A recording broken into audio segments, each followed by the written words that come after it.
Good evening. Welcome to my YouTube channel. My name is David Okun, and thank you for subscribing to my channel. Thank you for supporting this channel and this program. And this program began 6 months ago now. We have been talking about the cost of living. I've been discussing the cost of living in terms of different dimensions. Today, I will be talking about Brexit. Brexit was when Britain left the European Union. The European Union is a collection of countries, different countries in Europe, who came together as nation states to form what we now know as the European Union. The European Union is a country now in Europe which actually evolved from nation states. Britain was part of the European Union until Britain voted to leave the European Union. And this leaving of the European Union is known in terms of terminology, is terminally known as Brexit. Brexit is a combination of Britain and exit. So those two words are combined together. One is Britain, one is exit. Exit means leave.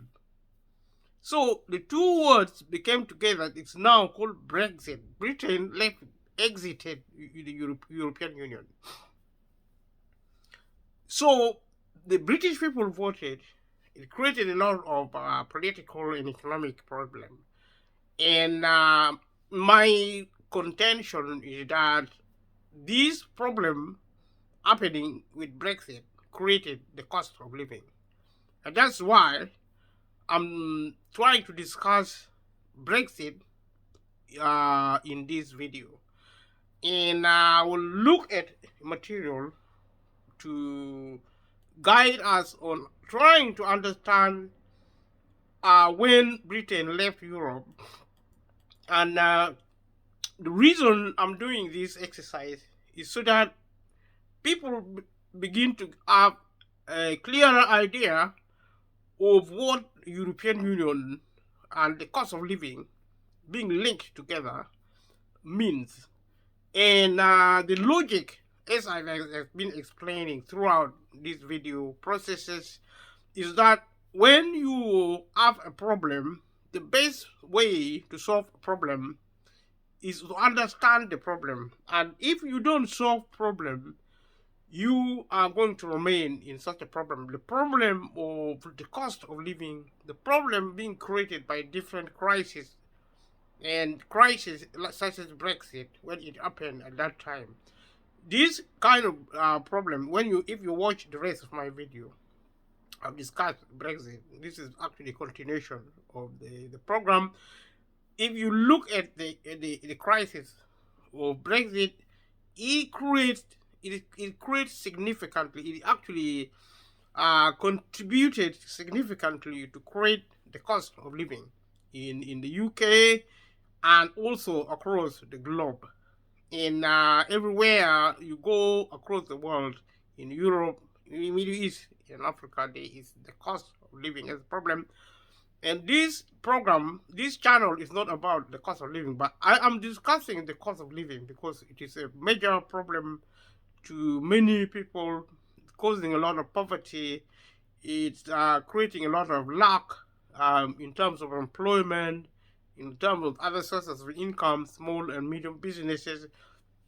It is limiting people to access healthcare. And this problem of the cost of living is actually created primarily by the system of the economy, which is actually in Britain, in the developed world, and across the globe. And Brexit and also all the other factors associated with Brexit is part of globalization. I have discussed in the other videos about globalization. I will be referring to globalization over and again so that people try to understand it. If you need to understand only one thing in the world, understand what globalization means. Globalization means countries of the world is coming together. They are coming together to form one country called the globe. The citizens of the globe, I think, are going to be referred to as globalists. Now, if you're the citizen of Britain, British citizen, you're referred to as British. An American referred to as American. If you're in the continent of Africa, people call you African. In my opinion, I think when we come together as a global community, we are going to be called as a people. We are called the citizens of the globe. In other words, we will be called globalists, other than British, African, Ugandan, Kenyan, Tanzanian, Canadian, Welsh, English. All these will be integrated into one entity, the people of the world coming together to unite, to live together as one family. There will be no boundaries.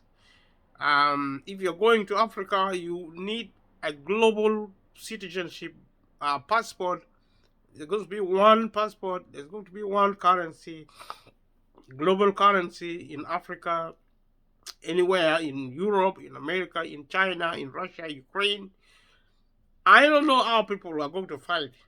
Ukraine cannot fight Russia because Russia and Ukraine will dissolve. I mean, they will disappear. Britain will cease to exist. America will cease to exist. Africa will stop. All these places will actually disappear. They are going to be the globe, the world.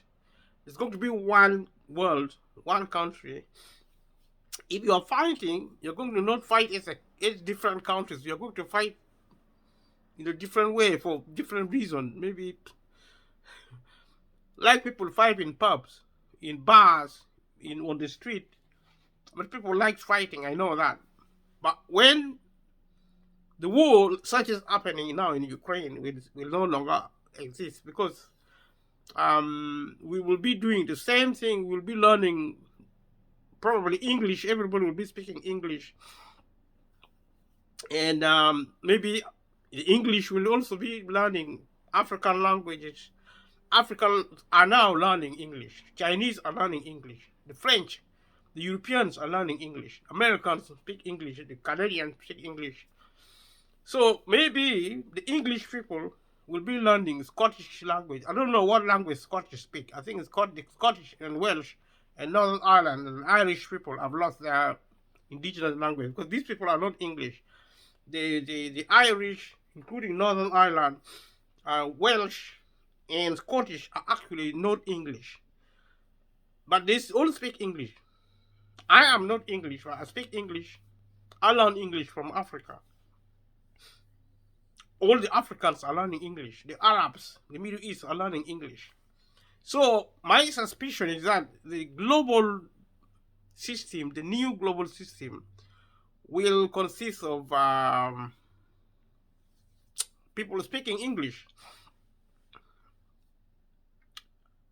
That is why I'm discussing this, because the European Union is part of the global project. Europe are coming together as one country. And then Africa is coming together as one country. America and Asia, these continents are coming as one country. It's called Federation of Europe, Federation of Africa, Federation of America, Federation of Europe, of Asia, and including Australia and New Zealand. So once that is done, the federation of the globe, all these continents are going to federate. The federation means coming together, bringing them together. Now, this removes something called sovereignty. Sovereignty is a national identity. So the nation states, such as Britain, will cease to exist because European Union is going to take away sovereignty, national sovereignty. So that created, they created the issue of leaving the European Union by Britain. And people in Britain who want to be British decided to vote to leave. So Britain got its sovereignty back. This is a country again. It's a country which is independent. It got its independence.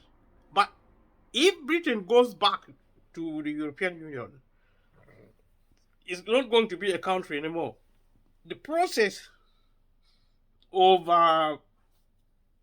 um, of dismantling sovereignty is ongoing. It's in the final stages. So even if Britain left Europe, it's irrelevant because the European Union is not just about Britain. You know, even if Britain left Europe, where is it going to go? Because see, this is a global agenda. European Union is a global agenda. It's happening in Africa. It's happening all over the world. When this continent integrates, such as European Union as integrated, a nation state coming together, they may look and feel independent now, but with technology, with science, and also advancement in other systems, these are going to be the same. They will speak one language, they will share one culture, and that's the outlook of the European Union. It's part of the global economy, the global system, the global project. But right now, that's why I'm talking about Brexit, because Brexit is related to the European Union, and it is a crisis which created the cost of living. So I want people to understand this, because situations like this will explain every problem, including the cost of living. The cost of living affects food, energy, health, and healthcare, transport, public transport, employment. You see, globalization is the expansion of capitalism. I discussed on this program what capitalism is about. Capitalism is about selling and buying. It's about making profit. Those who do business make profit. They sell good and product.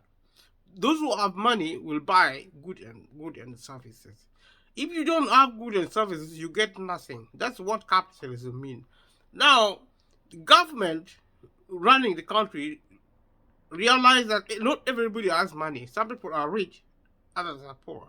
So they created a state, something called state capitalism, or welfare capitalism, or social capitalism, something like that. That's why we now have the public sector. That's why we have public services, where people either get goods and services for free of charge, or they get it at an affordable rate. You are able to send your child to school because of the public sector. The private sector only provide private services to reach people with money. And because there is a lot of money now, there is a lot of technology, small and medium businesses are shutting down. Big businesses are producing expensive product, goods and services for rich people. So if the government do not intervene in the economy to help maybe 80 or 90% of the population, 80 or 90% of the population will be excluded from the economy because they don't have money to buy expensive luxuries, like expensive cars or electronic vehicles, or accessing technology, expensive food, expensive fuel. The reason we can afford, the ordinary people can afford goods and services like food, energy, because the government is already paying for it. It's called subsidy. It's called state subsidy. Now, the source of public financing come from taxation and borrowing. Now, the government now, it's the government we have now, do not want to tax, do not want to borrow, because they do not no longer want to finance public service. They do not want that because they want to shut it down. If they shut it down, it's a government agenda, it's a political agenda. Once it's shut down, 90% of the population will fail to access food, energy, healthcare, public transport, transport of anything. You cannot buy anything unless the government subsidizes it. And subsidy, like I said, the government already paying for it, like tuition fee. We could afford tuition fee because the government was paying for it. When the government stopped paying tuition fee, the cost of education in university went up to £10,000 per annum for every academic year. That's the average cost of learning. Although the government still pay student loan, student finance, it is going to stop. The reason the cost of education went up because the government refused to subsidize the university. So the cost went up to 10,000. It used to be 3 to 4,000 per annum. The government could have chosen to pay the entire amount to institutions from nursery to universities. For people who cannot afford education, it could have chosen to do that so that there is free education from nursery to university. But the government has refused to do that deliberately for political reasons. There is no logic that the government does not finance the public sector. The only reason the government does not finance the public sector is for political and ideological reasons. The political and ideological reasons say that the public sector is bad, should be shut down. And it is also saying the government and the country no longer need poor people. And poor people, including the lower class and the middle class, people who work for a living, is of necessity. These are actually poor. They are poverty in the sense that if they stop working, they cannot survive. And the government is shutting down the government, actually, because the government is there to provide public service. And if it stops providing public service, it means the government will no longer be there. It will shut down. There will be private individuals with power. They can call it anything they like. They can call it private government if they want.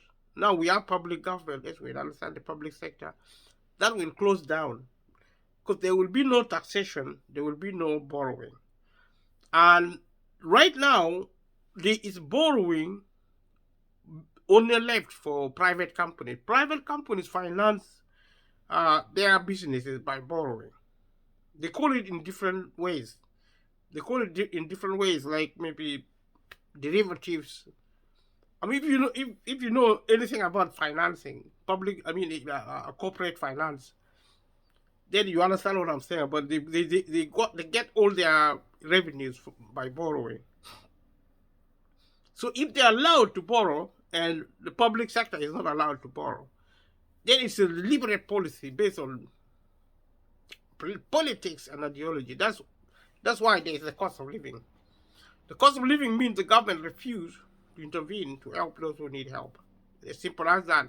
It allowed the market to dictate prices, and instead of actually supporting the economy so that prices goes down by subsidy, the only way to support public service like food, energy, health service, healthcare, public service are actually for people who are not rich. That's as simple as that. People who are multi-billionaires do not need public service because they have the money. The people do not have money because of the system of the economy, which only benefits the few, gives wealth. When I say benefit, I mean wealth. Gives wealth to the few and not to the many. Only 5 to 10% of the people benefit under capitalism to access wealth. The rest of the population do not access wealth unless the government tax the rich or borrow the money from wealthy people. Only wealthy people have money. Even now, people who work for a living, you're in work, you're earning maybe £100,000. That is you are earning a lot of money. 100,000 but you can't buy a house in the UK. So you are poor. Even if you earn £100,000, you're poor. People need to understand this. And that's why I'm actually discussing this, and I will continue to discuss it. Subscribe to this channel if you haven't subscribed. Subscribe to support it. And let me leave a comment below what you think about Brexit. If you understand what I'm talking about, if you don't, and if you think we can improve this channel, leave a comment below. Share the video with your family and friends, and click the notification bell to support this channel. That's how to support the channel. So I'm looking at the material about Brexit just to go through it to give you an idea how it looks like. And there was a study done and published in a journal called Economic Policy, which showed that the Leave voters tended to be. We talk about demography, the category of people who behave when they are voting, they are selection. They were greater in areas which had lower incomes and high unemployment, a strong tradition of manufacturing employment, and in which the population had fewer qualifications. People who voted Leave, in terms of studies done in terms of Brexit, people who tended to vote to Leave were actually people who who are actually on low income, those who are there was high level of unemployment. There was a strong tradition of manufacturing employment, and there are areas with population which had fewer qualifications. People who didn't go to school, who are not highly well educated. That means if you're not well educated, you cannot understand the complexity. Do with Brexit because it's so complex, and the government can manipulate them. People who are not really who do not understand what Brexit is, they were actually manipulated for political reasons by the Conservative Party to let them vote. And there were also propaganda which says the Europeans are taking jobs away from the British people. And that was a lie, it was not true. And when we talk about manufacturing employment, these are actually people on low pay, people who are poor. And the politician made them blame the Europeans for their poverty. And but the reason people are actually people in manufacturing are paid low is a deliberate government policy to set the level of minimum wage very low. People get less than £10 an hour. I said in the other video that people should be paid £30 an hour minimum wage. These people are actually in poverty, and the government tells them it is foreigners who are taking your jobs. It is foreigners. You're poor because of the Europeans. So if you leave Europe, you're going to have jobs. Now, Britain has left Europe. There are no jobs. Instead, we are suffering the cost of living. This is to teach the British people and the British people around the world that you need to understand what the government says, and you have to really decide whether they're telling the truth or they're lying. So this material also say it tended to be greater where there was a large flow of Eastern European migrants, mainly low-skilled workers, into areas with a large share of native low-skilled workers. So the people who voted to leave Europe were actually the kind of people who live in where there were so many Eastern Europeans. Eastern Europeans are not wanted in Britain, generally, because they are, I don't know why, they're considered probably poor, because, if you go to any rich country, they don't want poor people. Human beings do not like poor people. Even in Britain, if you're poor, you're not wanted. how much more are you going to be hated if you are a foreigner who is poor coming to a country which is very rich like Britain?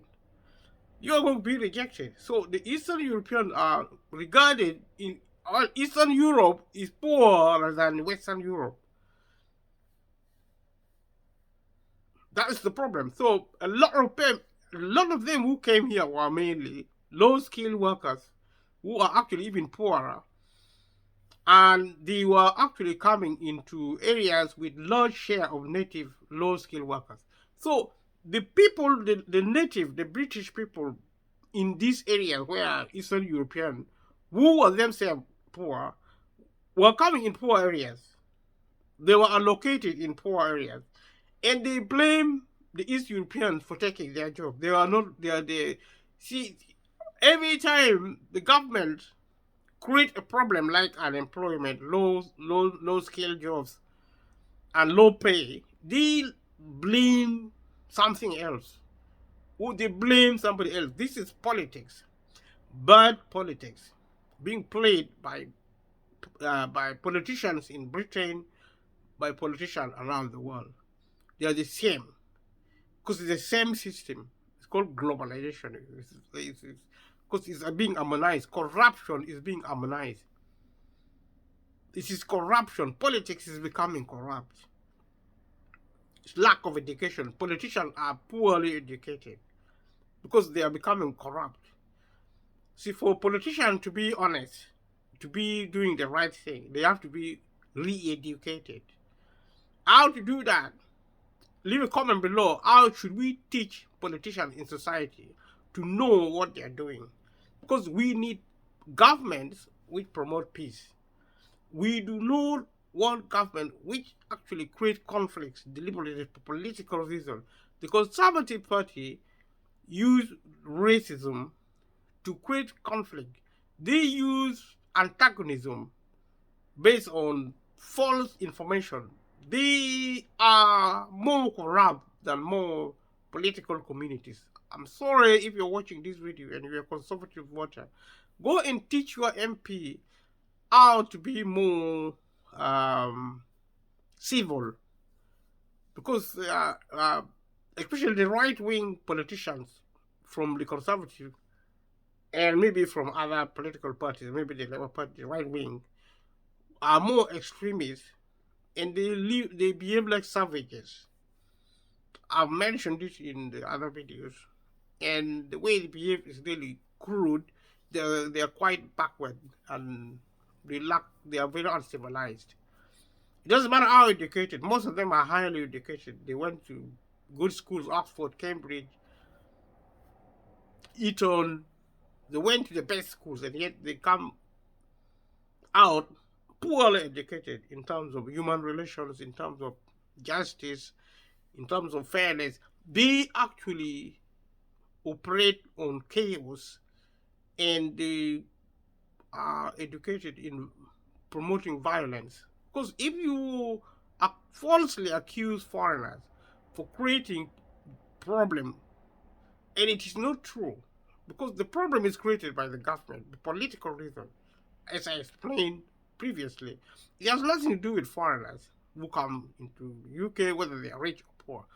In fact, the Conservative Party individuals, politicians, and governments, and conservative people actually like foreigners who are rich. They don't like poor people. They don't like the British who are poor.